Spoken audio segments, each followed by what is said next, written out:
Hey guys, welcome back. Welcome back to my channel. Thank you very much for joining me. I have been missing for a while. I have gotten several messages on Instagram and Facebook asking me what's wrong with me.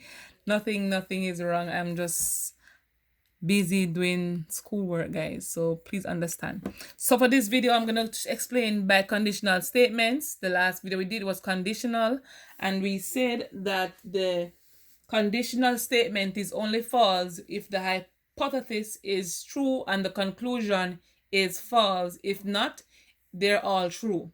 All right, guys. So for the biconditional, it is denoted or represented by the double arrow here, which means if and only if. So if P, then Q, all right, or if Q, then P. So this is basically this can be read both ways, guys. All right, so let's get right into it.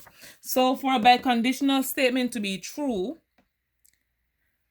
both the conditional, and the conditional is also known as implication statement. The conditional, if P then Q, is true, and the converse here would be the reverse of the conditional. So if Q then P. So if both of these are true, then the outcome for the biconditional, which is the P, the double set arrow Q, is true. All right, guys. So if the conditional and the inverse is true, then the biconditional statement is true. All right. So I have an example here for you, but before we do the example, we have to recall conditional statement. Identify the hypothesis, identify the conclusion, and know when it is true, when it is false. So as I said to you earlier, the conditional statement is false when the hypothesis is true and the conclusion is false. So the hypothesis is basically is the first statement you have, and the conclusion will be the second statement. So if P, then Q. All right, so with that said, let's continue. So the example I have here for you is if two lines are perpendicular, then they form a right angle. So I'm going to label these statements, guys. So if two lines are perpendicular, I'm going to call that P. Then they form a right angle. I'm going to call that Q. If you can recall how perpendicular lines look, if you should draw two perpendicular bisector here, so you see that these two lines are perpendicular. That means they form right angles. Hence, whatever they said above is true. So let's do the conditional and the converse to prove if it's basically a biconditional statement. It's an if and only if statement. So if two lines are perpendicular, call that P. Then they are parallel. Then, which is the arrow, the one side arrow, then Q. All right, and so we know that's basically true. So let's do the converse now, which is a flip of this. So if two lines form right angle, so that's Q, then they are perpendicular, that's P, and we know this is also true. So basically, guys, they're saying that for the biconditional statement to be true, these two statements have to be true. And right here, you see that they are true. So if I should write a biconditional statement here, biconditional, we know that the outcome is true. So if they're both not true, guys, the outcome is going to be false. But if the conditional and the converse, if they both are true, then the biconditional statement will result in a true value. All right, so let's go to the example. I'm going to turn the paper the other way. So I will pass if and only if I study hard.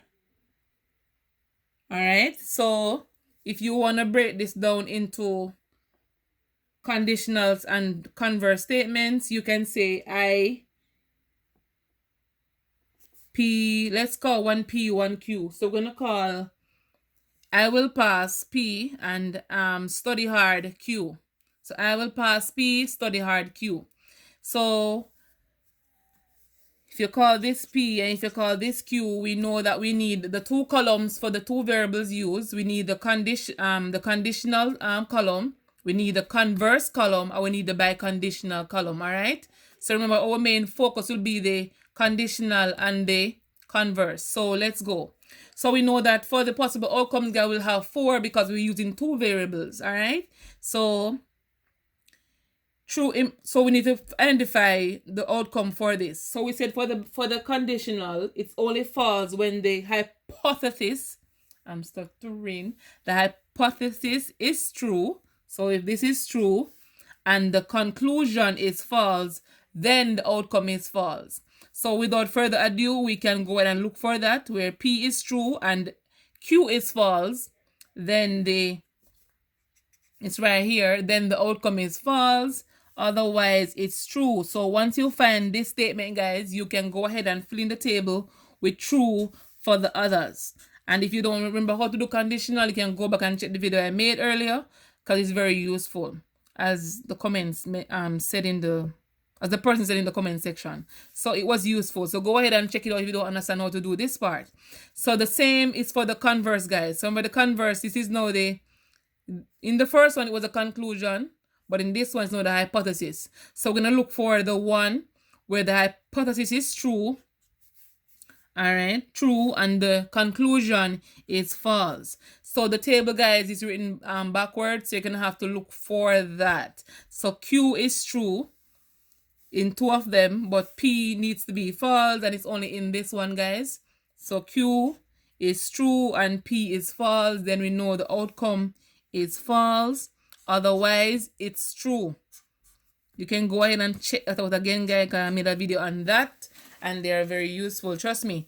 All right, so for the biconditional statement, guys, P is true if and only if Q is true. But in this case, we know that it's going to be if P, then Q, and if Q, then P. So we're going to be focusing on these 2 columns, guys.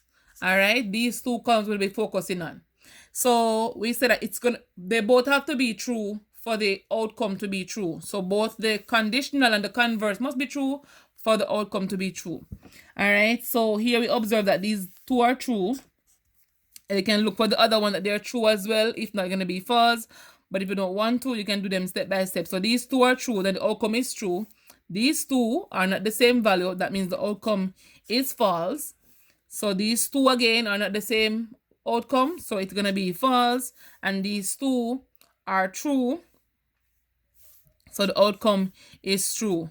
And that's how we complete a biconditional truth table. If you have any question, please leave it in the comment section below. I'll be happy to assist you with them.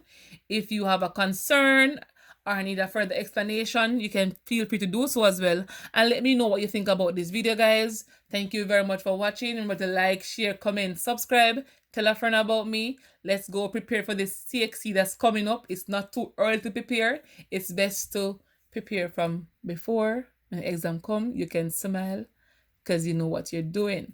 All right, guys, I'll see you on my next video.